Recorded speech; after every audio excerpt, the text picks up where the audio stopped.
Halo teman-teman, jumpa lagi bersama Master Fakri di channel YouTube Kotak Game.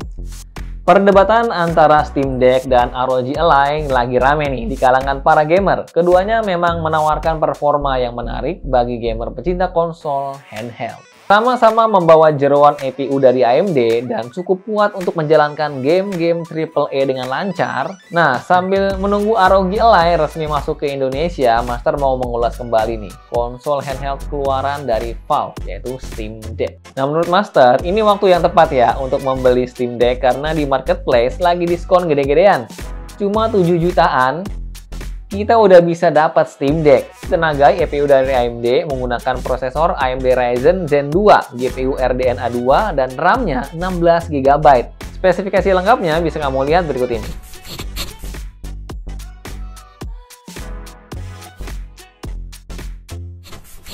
Sebelum lanjut, jangan lupa subscribe dulu channel YouTube Kotak Game dan nyalain lonceng notifikasinya supaya kamu gak ketinggalan info-info terbaru dan paling hype dari Kotak Game. Menurut Master, desainnya cukup menarik ya, karena lebarnya ini cukup berasa ketika di genggaman. Tapi ini ringan loh, beratnya cuma sekitar 700 gram aja. Wajar sih, karena ukurannya berasa gede, karena punya layar IPS 7 inci, dan ini tentu aja support touchscreen ya. Buat kamu yang belum pernah pegang konsol handheld, mungkin butuh penyesuaian terlebih dahulu. Tapi kalau udah terbiasa, ini cukup nyaman kok. Dengan berat cuma 700 gram aja. Kamu mau main berlama-lama pun aman. Gak akan cepat bikin pegal tangan. Di bagian kanan atas ada thumbstick R3, tombol AX, BY, tombol menu, ya, speaker, quick access, dan trackpad. Kemudian di bagian kiri ada thumbstick L3, tombol view, kemudian D-pad, speaker, trackpad, tombol dedicated untuk Steam. Ini dia. Nah, di bagian atasnya nih dan belakang juga cukup banyak tombol nih. Ada R1, R2, L1, L2, tombol power. Nih dia tombol power. Tombol volume. Ada tambahan R4, R5, L4, dan L5. 4 tombol yang ada di belakang cukup membutuhkan penyesuaian sampai kita nyaman pakainya. Untuk portnya, di bagian atas ini ada USB Type-C yang support display output, pakai protokol DisplayPort 1.4 yang support up to 4K 120Hz. Ada port audio jack 3,5 mm dan di bagian bawah ada slot micro SD.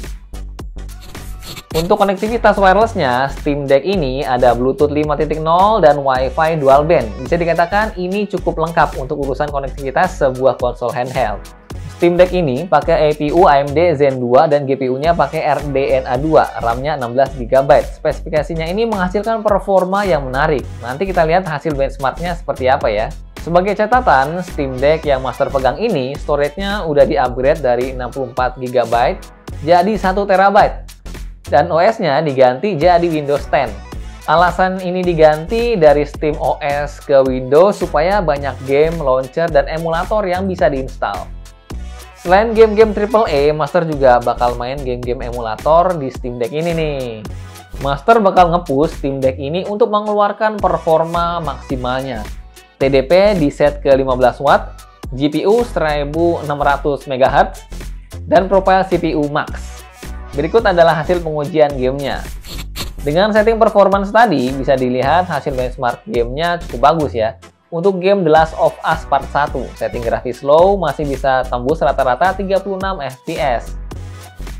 Settingan grafisnya memang low, tapi ini masih enak banget dilihat mata. CSGO, setting high bisa tembus rata-rata 70 fps. Udah playable banget pokoknya. Steam Deck ini juga mampu banget ngejalanin game-game emulator. Bisa dilihat dari hasil benchmark, semuanya stabil di max fps gamenya. Ada yang maksimum 30 fps, dan ada yang maksimum 60 fps. Kalau kamu punya Steam Deck, game apa nih yang bakalan kamu mainin? Kasih tahu di kolom komentar ya. Settingan performa maksimal Steam Deck ini mampu mendapatkan FPS yang tumpah-tumpah di beberapa game besar, termasuk judul-judul besar yang ada di emulator. Dengan setting seperti ini, tentu aja kita harus mengorbankan daya tahan baterai juga. Kalau kamu pengen baterai lebih tahan lama, bisa pakai mode TDP 10 watt dan limit FPS di angka 30 fps. itu sudah sangat cukup untuk bisa memainkan game AAA selama berjam-jam. Masuk ke kesimpulan, menurut Master, Steam Deck ini sangat worth it ya buat dibeli. Karena harga lagi diskon gede, cuma 7 jutaan aja kita udah bisa punya Steam Deck. Kemudian sangat mudah untuk di-upgrade. Jadi kalau kita beli yang 64 GB, kita bisa dengan mudah untuk upgrade storage-nya misal ke 512 GB atau 1 TB. Harga SSD juga udah banyak yang terjangkau. SteamOS yang ringan bikin Steam Deck bisa menjalankan game dengan lancar dan tetap hemat daya. Resolusi 800p dan 60Hz sudah sangat cukup untuk sebuah konsol handheld. Ini juga bisa menghemat baterai. Durasi bermain game kita bisa jadi lebih lama lagi. Lalu OS sudah stabil dan mendapatkan update rutin dari Valve atau Steam yang bisa bikin Steam Deck semakin optimize. Bagi kamu yang belum mau beli Steam Deck, bisa menunggu ROG Ally resmi masuk Indonesia. Master juga mau sharing nih beberapa hal yang bisa jadi pertimbangan untuk memilih ROG Ally. Saat ini, ROG Ally menjadi konsol handheld dengan spesifikasi paling tinggi dan powerful, yaitu untuk versi tertinggi menggunakan AMD Ryzen Z1 Extreme, GPU RDNA 3 dengan 8,6 teraflops, yang hampir mendekati PS5 yang 10,3 teraflops. Layar 120Hz dengan resolusi 1080p. Cocok banget buat kita yang ingin main game lebih maksimal. Desain futuristik yang gaming banget, nggak RGB, nggak gaming. OS sudah langsung menggunakan Windows 11. Kita punya kebebasan untuk menginstal game dan launcher yang kita mau. Support GPU eksternal. Kalau kamu nggak puas dengan performa standar ROG Ally, tinggal hubungkan dengan ROG XG Mobile. Yang paling penting dan menenangkan jiwa raga, garansi resmi. Ya, kamu nggak perlu khawatir kalau konsol ROG Ally ada masalah.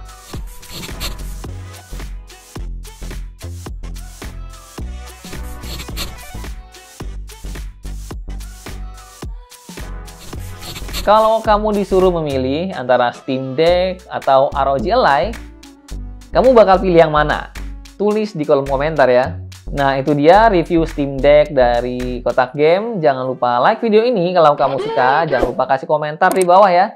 Dan subscribe channel YouTube Kotak Game. Sampai jumpa pada video-video selanjutnya.